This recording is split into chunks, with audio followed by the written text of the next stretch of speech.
Entonces, realmente da lástima. En primer lugar, ya estamos en un momento en que hay mucha gente que se alegra de que el producto de mayor exportación en Honduras y lo que más genera ingresos en Honduras son las divisas que mandan nuestros compatriotas de afuera.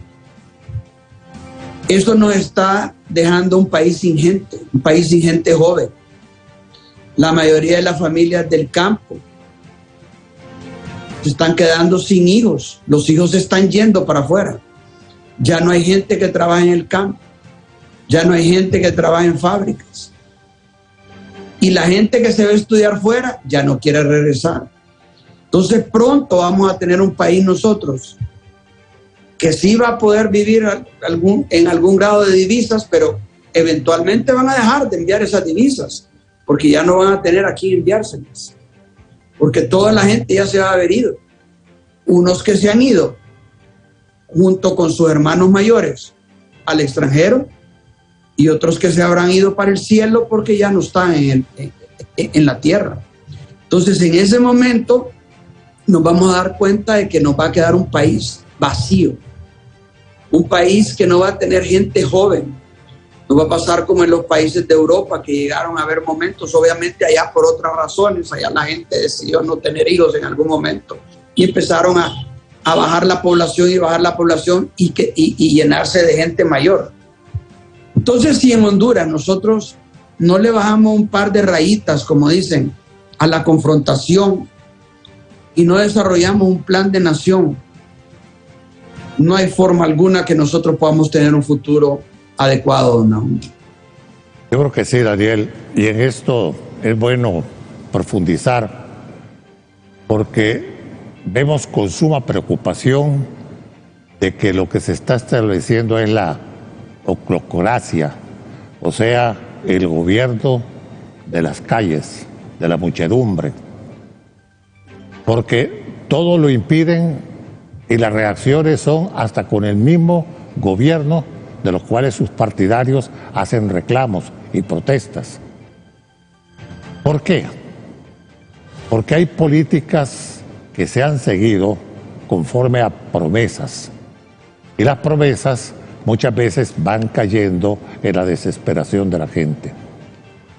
Pero eso no lo podemos permitir. Yo creo que ese plan de nación debe ser concebido por todos, a manera tal de que abordemos los grandes temas nacionales. Bien lo decía Daniel, el campo y la salud.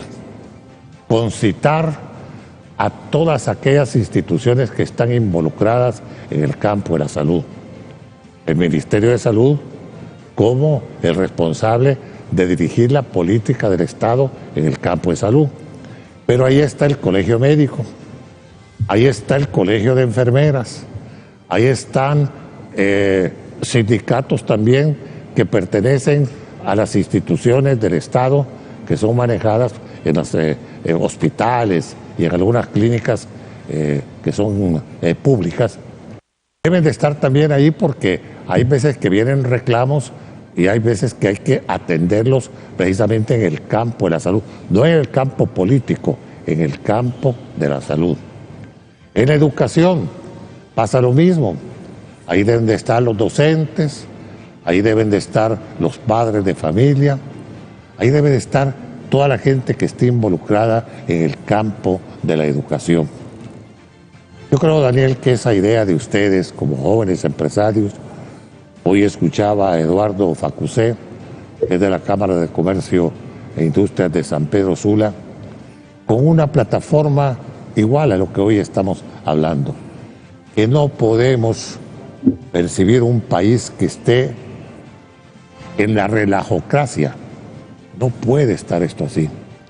Hay que empezar a buscar los derroteros, pero pareciera de que hay un interés que está como empujando todo esto para llegar a otros aspectos de orden político que pueden degenerar en el futuro cercano. Yo creo, Daniel, que a esto hay que ponerle mucho cuidado y como hondureños responsables debemos de poner cartas en el asunto. Y ustedes, jóvenes empresarios, son llamados a trabajar en esa plataforma, en esa propuesta del plan de país o plan de nación. Daniel. Sí, definitivamente que nosotros nos interesa muchísimo tener un plan adecuado, venir y poder venir y decir, sí, tenemos que hacer algo. Porque es muy triste no tener una solución en este momento. Claro. Es muy triste lo que estamos viviendo, ese nivel de confrontación, ese nivel que ha habido de pelear. Y fíjense que todo eso se refleja hasta en la calle, en el tráfico.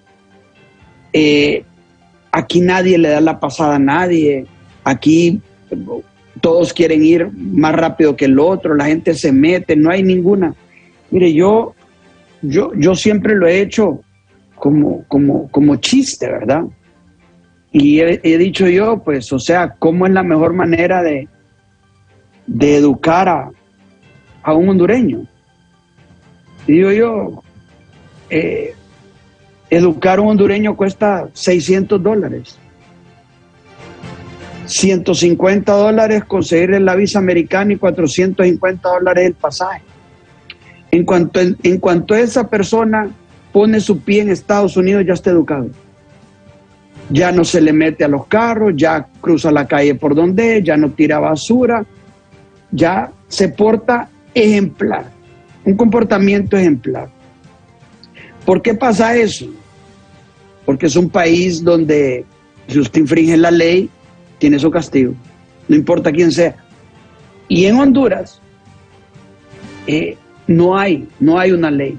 Aquí es la ley del más fuerte, la ley del más vivo, la ley del que saca mayores ventajas.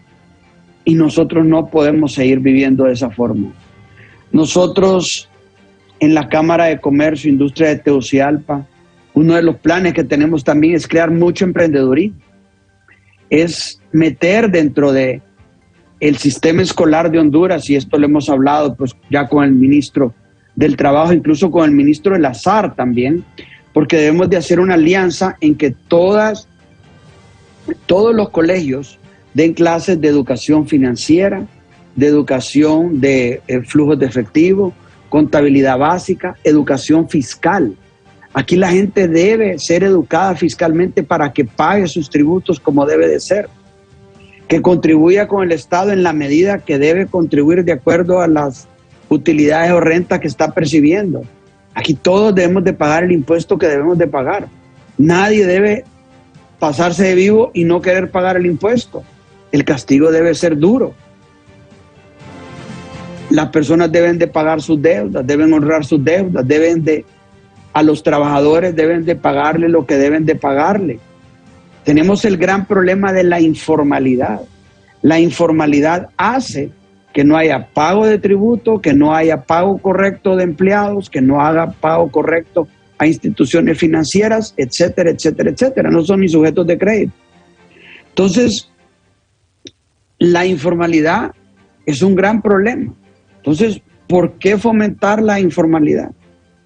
Hay más evasión fiscal en la informalidad que en la formalidad, pero la informalidad no se persigue. Sí. Entonces debemos de crear dentro de la educación secundaria una educación de acuerdo a que vaya orientada con ese plan de desarrollo para que los jóvenes puedan tener lugares de emprender, donde puedan emprender sus negocios, cualquiera aquel que tenga una idea para desarrollar un negocio, porque hay que acordarse, don Nahum, no hay ningún negocio, es raro el negocio que empieza grande, o sea, realmente no existe. Todos los negocios empiezan pequeños, todos los negocios van saliendo poco a poco. Mire, hasta los canales de televisión donde usted está ahora y donde usted estuvo por mucho tiempo, empezó siendo un canal pequeño, un solo canal, una estación de radio ubicada en una casa con un micrófono y con una antena y con un transmisor. Y ahí empezó. Y hoy día pues es una empresa muy grande. Pero así empezaron todos, hay negocios de ferreterías que empezaron vendiendo un par de cositas y luego fueron vendiendo otras y fueron creciendo y creciendo y creciendo y creciendo. Igual, las empresas de café, por ejemplo. Me cuenta, empezaba que el mismo dueño molía el café y lo embolsaba y lo iba vendiendo y lo vendía hasta que empezó a comprar maquinaria y fue creciendo. Todos los negocios así empiezan. No hay negocio que empiece grandote. Es raro el negocio que empieza grande. Entonces, todos los empresarios grandes en un momento fueron micro o pequeños empresarios. Entonces, aquí se ha desatado eso de lo que le decía al principio, de que el empresario es malo. Bueno, pueden haber empresarios malos, así como hay trabajadores malos, como hay funcionarios públicos malos, pero nosotros debemos de creer que la mayoría de la gente es buena y darle el beneficio de la duda y empezar a contrarrestar eso de que somos malos todos, porque tenemos que empezar a sentirnos buenos y a creer que el otro también está haciendo las cosas por mejorar nuestro país. Yo creo que en esto, viendo el panorama político actual, hay que empezar a hacer conciencia que si no se buscan los mecanismos apropiados para llegar a concertaciones, esto se puede ir yendo de las manos. Yo creo que hay que tomar las cosas como ejemplo. El absolutismo es perjudicial en gobierno y lo vimos recientemente. Eso de que yo mando para la salud, yo hago la educación, yo hago lo de las carreteras, yo hago lo de las compras, yo soy yo. Ese absolutismo es perjudicial, pero también el autoritarismo es algo que es muy perjudicial. Mantener situaciones autoritarias, esto se hace porque hay que hacerlo. O ir creando algunos mecanismos legales que después vayan a constituir serios problemas si no se busca el entendimiento. Para el caso, Daniel, yo creo que ustedes en empresa privada, especialmente cuando tienen a mucho empresario mediano, empresario y todo, están viendo los perjuicios que puede causar la derogación del empleo por hora, porque eso va a causar serios problemas, especialmente en los medianos empresarios, que van a tener que cerrar sus negocios, porque no van a tener la capacidad para estar contratando personal permanente. Yo creo que ahí hubo un mal pensamiento con eso. Y creo que no lo han escuchado todavía ustedes, ¿verdad, Daniel? Mire, por más que quisimos nosotros hacerle ver a la Comisión de Dictamen del Congreso Nacional con relación a lo del empleo por hora y que ellos entendieran de que o sea, yo todavía me pregunto, ¿cuál era el problema del empleo por hora? El problema del empleo por hora es un empleo, ¿es de forma o es de fondo? Porque al final, cuando uno viene y dice, bueno, si es de forma, quiere decir entonces que era su creación, era su tema de que, como mencionaron algunos diputados, de que había hecho en una legislatura, fue aprobada en otro, que había sido hecha la ley el 20 de enero, un día antes de que se entregara el Congreso y que ya no había Congreso. Entonces, obviamente es una cuestión de que decimos nosotros, bueno, si estaba malo, es una cuestión de forma, entonces ¿por qué no incorporarlo al Código de Trabajo y dejar siempre el empleo por hora, haciéndole los arreglos que fueran pertinentes, claro, después de estar 8 años en prueba del empleo por hora? Pero si es un problema de fondo, quiere decir que en Honduras el empleo por hora no va a existir. Y yo creo que es perjudicial para que el joven que quiere emprender algo, que quiere trabajar por hora para poderse agendarse a estudio.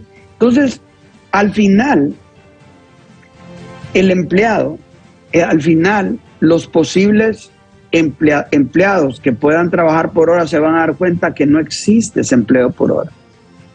hay muchos microempresarios de 1 a 10 trabajadores que tenían algunos trabajadores por hora y esos no los pueden contratar a tiempo completo. Entonces, salirse de la formalidad e irse a la informalidad es lo que muchos van a hacer.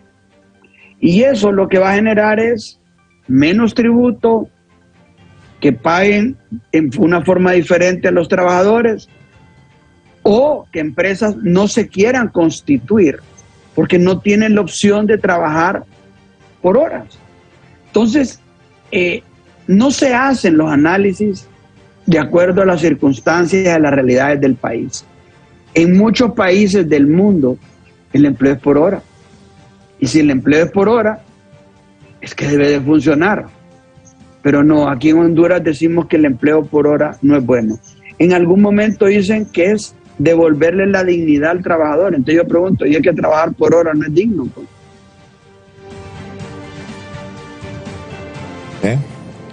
Bueno, esas son de las cosas que hay que analizarlas para poder ir desarrollando las políticas, pero las políticas que están siendo concertadas, donde tengan toda la participación. Por ejemplo, en el campo de la seguridad, que se está tratando de apuntalar a la Policía Nacional con elementos que fueron depurados, no se ha tratado o se ha buscado precisamente tener una idea de qué es lo que se puede hacer para poder fortalecer la policía, porque sí es necesario. Pero hay que escuchar a todos los sectores. Yo creo que aquí las cosas se están llevando muy a lo clave, hay que hacerlo. Y a la larga eso nos va a traer muchos perjuicios. Daniel, nos vamos a ir a una pausa para que después sigamos platicando sobre el Plan de Nación, porque yo creo que el Plan de Nación hay que darle forma, hay que presentarlo y hay que socializarlo, a manera tal de que podamos tener una plataforma nacional camino hacia el mañana. Ya retorno con ustedes.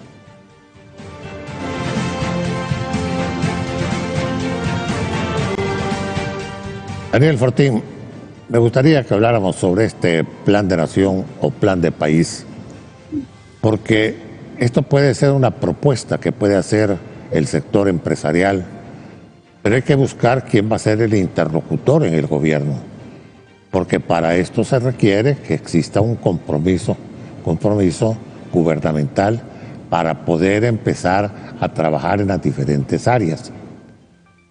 ¿Cuál ha sido la idea de ustedes? Hoy escuchaba a Eduardo Facusé, pero me imagino que en esto deben de estar integradas todas las cámaras de comercio a nivel nacional y la directiva del Consejo Hondureño de la Empresa Privada, porque la directiva del Consejo Hondureño de la Empresa Privada es representativa del potencial, de la fuerza que maneja la economía nacional. Daniel. Sí, definitivamente que tiene que haber, en primer lugar, es una propuesta que se está haciendo, que alguien del gobierno tiene que analizar si estarían de acuerdo y venir y conformar pues esa invitación, acercarnos. Nosotros lo hemos dicho muchas veces, de muchas formas, que estamos dispuestos a apoyar al gobierno en todo lo que el gobierno necesite. Y estamos al llamado, estamos listos para poder apoyar en todo lo que el Estado necesite y hacerlo en una forma adecuada y correcta, pues. Y estamos listos para esa convocatoria, para que se pueda venir y convocarnos y se pueda, pues, o sea, desarrollar este plan de nación. Pero como le decía al principio, tiene que despojarse uno de esa enemistad, de esa tirantez, como le diría, de esas fuerzas antagónicas, o sea, poniendo a Honduras sobre la mesa, diciendo, mire, esto es lo que nosotros necesitamos para salir adelante como país. Yo creo que sí. Por ejemplo, para el caso, la política energética, yo creo que también debe estar dentro del plano de la concertación para ver qué es lo que se puede hacer. Yo creo que sí hay que poner en orden algunas de las cosas que se hicieron en el pasado, que a lo mejor no se hicieron bien o que pensaron hacerse bien, pero hubo una serie de circunstancias ahí que fueron degenerando. Porque yo creo que sí se puede hacer una revisión con esa empresa colombiana que ha traído ya serios problemas. Yo creo que se pueden hacer los reclamos necesarios, pero no hay que hacerlo a la trocha y moche. Yo creo que hay que ver y darle un buen pensamiento, porque eso nos puede repercutir también en serios problemas de futuro. Porque esa empresa se hizo precisamente con el compromiso de Estado. El gobierno es accionista de esa empresa en un porcentaje. Otro 6% lo tienen los trabajadores y el otro porcentaje lo tiene la compañía esta colombiana, que sumándolo de los trabajadores y sumándolo de la colombiana hacen la mayoría sobre la participación del Estado. Yo creo que aquí hay que tener mucho cuidado con eso, Daniel.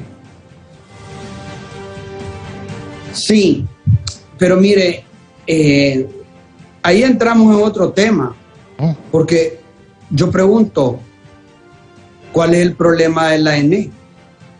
O sea, vámonos más atrás. Si la ENE hubiera tenido un plan a corto, mediano y largo plazo, después de que se hizo el Cajón, construir otra represa hidroeléctrica o empezar a invertir en energía eólica o de cualquier tipo de energía que había en ese tiempo. O sea, por otro lado, venir y arreglar sus plantas térmicas que tiene el gobierno. O sea, la ENE no hubiera entrado en problemas si la ENE no hubiera tenido pérdidas, si no hubiera tenido la burocracia que tenía. O sea, yo le pregunto, ¿la ENE para qué iba a tener que comprar energía? Si el problema de la energía fue, o sea, ¿cuándo empezaron a comprar energía privados? En el año 94, por ahí, 95, por ahí, 93, qué sé yo, cuando vieron los problemas de que se habían arruinado las turbinas del Cajón y que no había suficiente para generar electricidad. Eso es lo que yo recuerdo. No sé si estoy equivocado, pero ahí fue cuando se tuvo que empezar a pensar que no era suficiente la energía que se producía por la ENE y se tuvieron que hacer unas compras de energía. Entonces, ¿qué quiere decir eso? La falta de planificación nos llevó a que la ENE hoy día sea un desastre. Pero, ¿por qué? Y le voy a mencionar otro tema. ¿Por qué Hondutel ya no produce lo que producía antes? Y en Hondutel no hay privados ahí que se les deba dinero, que estén haciendo cosas como el ENE. Hondutel está igual, quebrado. Dos instituciones que no deberían de tener problemas económicos. Mire, usted bien sabe que el presupuesto de la nación se conforma por lo que producen las empresas autónomas, semiautónomas, descentralizadas del gobierno. O sea, las que venden un producto, bien o servicio. ¿Ok? O sea, en la portuaria, la ENE, Hondutel, etcétera, etcétera. Ella genera un ingreso para automantenerse y pasarle una cantidad de dinero al Estado, a la caja única del Estado, a finanzas, en este caso. La otra parte de los tributos y la otra parte de, pues, donaciones de algunos organismos. Pero a mí me da pena que nosotros tengamos que meter dentro del presupuesto nacional de la República préstamos o donaciones de otro gobierno. Deberíamos de ser autosuficientes. Deberíamos de generar nuestro propio ingreso y vivir como nosotros podamos. Honduras debería ser un país que debe vivir bien, pero esa falta de planificación que hubo en el pasado nos tiene como estamos hoy día. Entonces, si hoy día nosotros nos venimos y decimos, bueno, ¿qué vamos a hacer con la ENE? Para mí deberían de conformar una junta directiva de lujo, una junta directiva que diga, mire, esto es lo que tenemos que hacer y partir de ahí empezar a trabajar como Dios manda. En Hondutel igual, en todas las instituciones que generan plata del gobierno. Pero en este momento sabemos que la institución que está más, más comprometida es la ENE. Pero Hondutel también está muy mal y todas las instituciones del gobierno están mal. ¿Qué nos dice eso? Mire, hay instituciones de cualquier tipo, cualquiera que usted mire, está relativamente... Hay algunas excepciones, obviamente, el Banco Central pues trabaja muy bien, Banprovi ha estado trabajando bien, hay otras instituciones que también han estado trabajando bien, pero hay algunas que no, pero esas es porque hay falta de planificación. En esas instituciones que yo le menciono, hay planificación, hay plan, y eso por eso las tiene bien. Entonces, si nos vamos a la retrospectiva, ¿qué ocurrió que la ENE fallara? No es que la generación de energía por privados quebraron la ENE. Si la ENE ya estaba reventada en el 94, antes de empezar a contratar energía privada. No funcionaba, no podía dar la luz. ¿Y cuál es la energía más cara que nosotros podemos tener? La que no tenemos. O sea, es más caro no tener energía que pagar cualquier cantidad por la energía. Entonces, obviamente, el gobierno tiene sus plantas generadoras de energía, sus térmicas.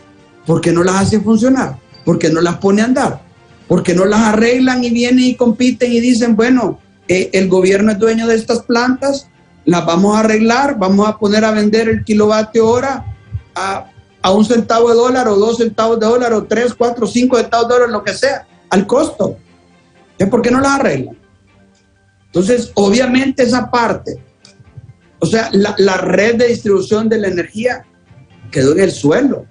Entonces, eso nos da la razón de que hay que hacer un plan a corto, mediano y largo plazo pensando en Honduras. Y eso es lo que nosotros necesitamos. En vez de ponernos a pelear de que qué hubo primero, si el huevo o la gallina. Ya sabemos cuáles son los problemas de Honduras. Ahora sentémonos y hagamos una ruta crítica de cómo resolverlos, unidos todos, como que hubiera ganado la selección y hubiéramos clasificado a Qatar. Ahora, Daniel, ¿a qué plantas térmicas del Estado nos estamos refiriendo?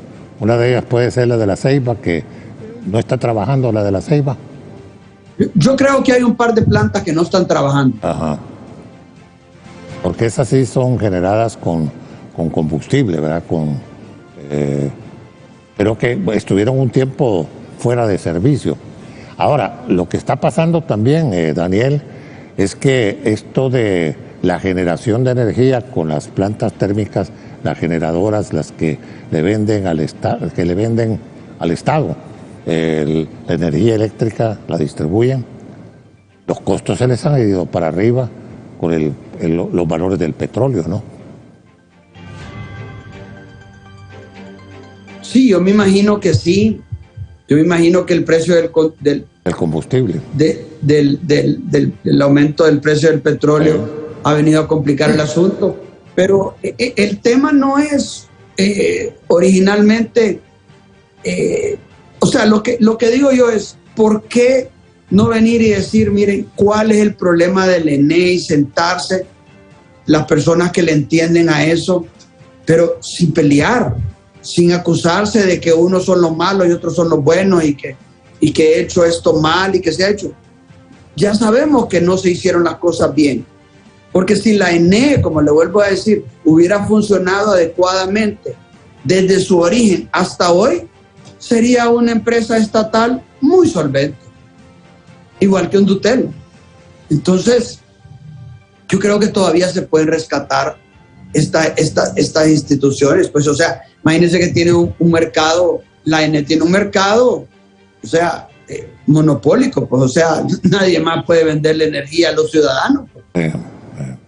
Entonces debería ser una empresa rentable, completamente rentable. Y si no se quiere que sea muy rentable, porque se quiere dar un precio cómodo de electricidad para que podamos salir adelante y que todo el mundo tenga electricidad en el país, pues entonces ese es el fin, que pague sus costos y que cubra, con las ventas cubra sus costos y y no le tenga que transferir dinero a la caja única del Estado, pero que salga adelante, que pueda producir. Pero volvemos al tema, la ENE está mal, y no está mal desde hace 5 años, 10 años, 15 años, está mal casi desde que inició. Hay que hacer una revisión completa de eso, porque en realidad la demanda de energía eléctrica es mayor ahora. Hay más empresas, hay una explosión demográfica tremenda a nivel nacional, especialmente en las grandes ciudades como Tegucigalpa, San Pedro Sula y en el litoral del norte, en el sur. O sea que hay una población que está demandando energía eléctrica. Y este es un problema que se nos va a ir haciendo mayúscula si no le ponemos la atención. Pero eso es precisamente lo que debe de estar concebido en un plan de nación, para ver las cosas que a corto y a largo plazo hay que irle haciendo frente, ¿no? Fíjese que aquí vamos a otra cosa. El hecho de no haber tenido un plan de nación antes hace que no hayamos, o sea, se construyó una represa, pero no se planificó cuándo se iba a hacer la segunda, la tercera, la cuarta, la quinta, la sexta, y cómo se iba a seguir generando energía para esa demanda que se iba a tener a futuro. Tenemos exactamente el mismo problema en el agua. O sea, aquí la última represa que se hizo fue hace muchos años. Entonces, nosotros pasamos calamidades con la falta de agua. ¿Por qué? ¿Por qué pasamos esas calamidades? Porque no hubo planificación para construir más represas, para captar agua. Y todos los años es la lloradera de que el agua de la lluvia se desperdició, que rebalsó los Laureles, que rebalsó la Concepción, que rebalsó aquí, que el agua que se perdió, que esa agua no hubiera servido para todo el resto del año. Y es la misma lloradera. Mire, yo no sé si estoy equivocado, pero creo que la última represa aquí se construyó en el gobierno del ingeniero Ascona, creo yo. Hemos pasado 30 años, más 35 años sin construir una represa, sin resolver el problema. Entonces, ¿cómo vamos a poder vivir sin una planificación de más de 35 años? Entonces, aquí se debió haber hecho, se debió construir los Laureles, luego la Concepción, luego la otra, y así sucesivamente en todos los rincones del país, y aprovechar la generación de energía construyendo represas. Y eso se hubiera hecho.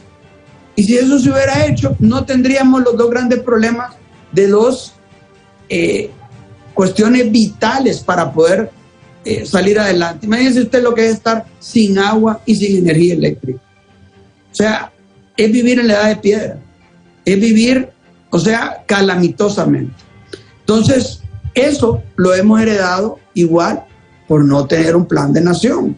Entonces, si la lógica nos dice que nosotros, como ese dicho que está ya trillada, pues si seguimos haciendo lo mismo no podemos esperar resultados diferentes. O sea, nosotros tenemos que cambiar. ¿Y qué tenemos que cambiar? Es decir, hacer un cambio de 180 grados. Hoy día nos sentamos y hacemos un plan de nación. Y lo primero que tenemos que hacer es perdón y olvido, olvidarnos de los problemas que hemos tenido, empezarnos a querer unos con otros, no tildarnos de que unos son los malos, otros son los buenos. Aquí todos somos buenos. Un plan de nación y que abarque todo completamente para poder resolver todos los problemas que tenemos en el país, la ENE, el agua, la salud, la infraestructura, la educación, etcétera, etcétera, etcétera. Y eso va a fomentar pues que haya más emprendedurismo. Y otra cosa muy importante que no hemos tocado, el tema de la inseguridad. O sea, nosotros tenemos que estar en un país que sea seguro, que el emprendedor pueda empezar a hacer un negocio y que no tenga miedo a la inseguridad que pueda haber. Y ese es un tema que aquí, pues yo creo que usted se acuerda de la Tegucigalpa de antes. Nosotros podíamos andar en las calles. Yo me podía recorrer a cualquier hora del día y de la noche Me podía recorrer la peatonal y lo que era antes de que estuviera la peatonal. Yo caminaba por todo el centro a cualquier hora de la noche, don Naúl, y no pasaba nada. Un montón de gente caminando. Mire, aquí desaparecieron las escuelas nocturnas por la inseguridad. Sí. Entonces esa era otra cosa. La gente podía trabajar en el día, jornada completa, e ir a estudiar en la noche. Hoy ya no se puede. ¿Cuántas escuelas nocturnas hay hoy día? ¿Por qué no hay? Porque la gente tiene que regresarse a sus colonias antes de cierta hora y encerrarse y no volver a salir. Yo le digo, todo, o sea, usted donde toque en Honduras hay un problema. ¿Y cómo puede resolver ese problema? Sentándonos a dialogar. Porque venir y que una sola persona quiera resolver todo es imposible. Imposible. El otro día la presidenta dijo, 4 años no son suficientes para resolver los problemas del país. Totalmente de acuerdo. Se necesitan 20 años para resolver los problemas del país, 30 años para resolverlos. Pero tenemos que empezar hoy con un plan de nación y que el sucesor o la sucesora de la presidenta Xiomara dentro de 4 años siga siendo lo mismo de las bases que ella dejó hoy. Y el siguiente, lo mismo. Y el siguiente, lo mismo. Seguir en ese plan.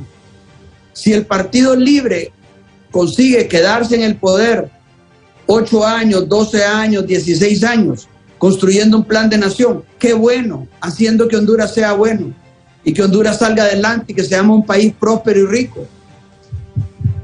Si viene, hay un cambio y viene el Partido Libre o viene otro partido y logra ganar las elecciones, que siga haciendo lo mismo. O sea, eso es lo mínimo que tienen que seguir haciendo. Sino que metan preso al presidente, si no sigue haciendo ese plan de nación, porque ese plan de nación es urgente hacerlo, necesario hacerlo. Nosotros pues no nos vamos a cansar de pedirlo hasta que logremos que se pueda llevar a cabo. Pero hay una cosa en eso, Daniel, porque ustedes pueden presentar la propuesta de un plan de nación, pero aquí debe de sujetarse ese plan de nación a un compromiso nacional. Y el compromiso nacional debe de llevar implícito el compromiso político. O sea, que los partidos políticos participen en la elaboración del plan de nación para que se comprometan a darle cumplimiento. Porque lo que se va haciendo que no sea catalogado como plan de gobierno, que una vez que se cambie el gobierno vamos a ir a otra cosa. No, hay que darle consecución a todas las cosas, porque por eso es que hemos tenido todos estos problemas con la energía, con el agua. Bueno, esa presa del Río del Hombre, ¿desde cuándo venimos escuchando eso del Río del Hombre? Que lo de Zabacuante, que se iba a hacer otra represa con el río San José. ¿Qué ha pasado con todo eso? Todos quedan como planes del gobierno y cuando viene el otro, no, eso no sirve, vamos a hacer otra cosa. Yo creo que allí es donde debemos de pensar, Daniel, que el plan de nación debe ser un plan de compromiso nacional. Eso era lo que Hernán Corrales Padilla, allá en su tiempo, allá en su oferta política de 1985, presentaba para que se efectuaran las políticas de Estado.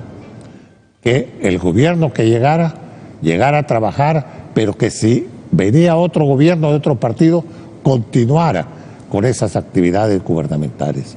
Daniel. Sí, definitivamente que le hubiéramos hecho caso al doctor Hernán Corrales Padilla. Deberíamos de haberle hecho caso. Claro. Deberíamos de haber dicho sí y deberíamos de haber hecho ese plan, porque es muy necesario el que nosotros podamos hacer ese tipo de cosas. Porque, mire, si nosotros no hacemos un plan de nación, vamos a perder el país. Y yo creo que la presidenta Xiomara Castro de Zelaya tiene buenas intenciones. Tiene la intención de sacar adelante este país. Y lo que tiene que hacer es unirse con todos los sectores, que seamos uno solo, pensando en Honduras. y poniendo a Honduras sobre la mesa, como siempre digo yo, o sea, poner a Honduras sobre la mesa y quitarme todos mis caprichos, toda mi prepotencia, toda mi orgullo y decir, bueno, estas son las faltas que hemos cometido, esto es lo que ha pasado y aquí echemos a andar este país de una forma diferente. Claro. Pero si no hacemos un cambio de 180 grados, este país está destinado al fracaso. Y aquí el compromiso, Daniel, tiene que ser bajo una manera de dar a entender que lo que estamos haciendo es trabajando por Honduras, por el bien y por el bienestar de Honduras. Y en eso creo que los partidos, los tradicionales, el nacional, el liberal, las nuevas fuerzas políticas, no se negarían a participar en eso, porque nadie quiere ir a gobernar sobre despojos. Hay que saber qué es lo que se va a llevar, qué es lo que se tiene que hacer. Yo creo que en eso nosotros estamos acompañando a los jóvenes empresarios hondureños para que puedan ir formulando ese plan de nación, pero ese plan de nación con participación nacional, o sea que todo mundo quede involucrado en el mismo para que se le dé cumplimiento al mismo, porque si no, las cosas se van a ir caminando muy mal. Debemos de ayudarle a la presidenta Xiomara Castro Sarmiento para que pueda hacer un buen gobierno, pero también que allí algunos miembros de su partido no le estén obstaculizando también la forma de gobierno, porque ese es otro problema. El problema está que por chamberismo o por otras cosas o por compromisos obtenidos en la parte de la campaña le están haciendo prácticamente murallas y obstáculos. Yo creo que ahí debe de buscarse la manera de ayudarle a la presidenta Castro Sarmiento. Bueno, ya para finalizar el programa, Daniel, un mensaje a la nación hondureña. Bueno, yo quiero recordarles siempre de que el Consejo Hondureño de la Empresa Privada el año pasado presentó en el ENAE, donde se presentó un plan de nación que fue hecho en conjunto con organismos internacionales, USAID entre ellos, donde se hizo un plan de nación y que se le entregó a todos los candidatos presidenciales que había en ese momento. ¿Y por qué lo hicimos? Para decirles, miren señores, esto es lo que hay que hacer. O sea, el COEP ya lo hizo. Toda la empresa privada ya se conformó para hacer ese plan de nación y presentarlo. Y era algo que si se empezaba a seguir eso, y sobre eso se construye ese plan de nación que yo le digo que se haga más en detalle a corto y mediano plazo de todas las instituciones gubernamentales, puede ser la base, pero ya tenemos la base. La base es el ENAE que el COEP presentó. Muchas gracias por invitarme a su programa, don Naúm. Siempre he sido un fiel admirador suyo. Siempre recuerdo su voz en todos esos programas que hemos escuchado durante toda mi vida. Un saludo a la distancia, un gran abrazo.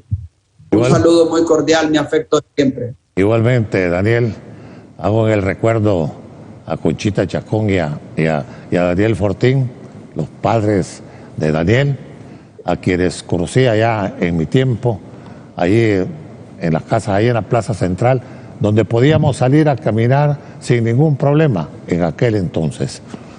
Daniel, muchas gracias por haber estado con nosotros en el temas y análisis del día de hoy, porque ha sido muy importante estos conceptos para buscar la elaboración del Plan de Nación. Y a ustedes, amigos televidentes, gracias por haber estado con nosotros. Los espero el próximo martes en otro programa de temas y análisis, porque ya aquí tengo en el estudio a Raúl Morazán y a Wendy, a Bessie Betanco y a Raúl Morazán, ya los tengo aquí listos en el estudio para las noticias del día de hoy. Buenas noches, amigos.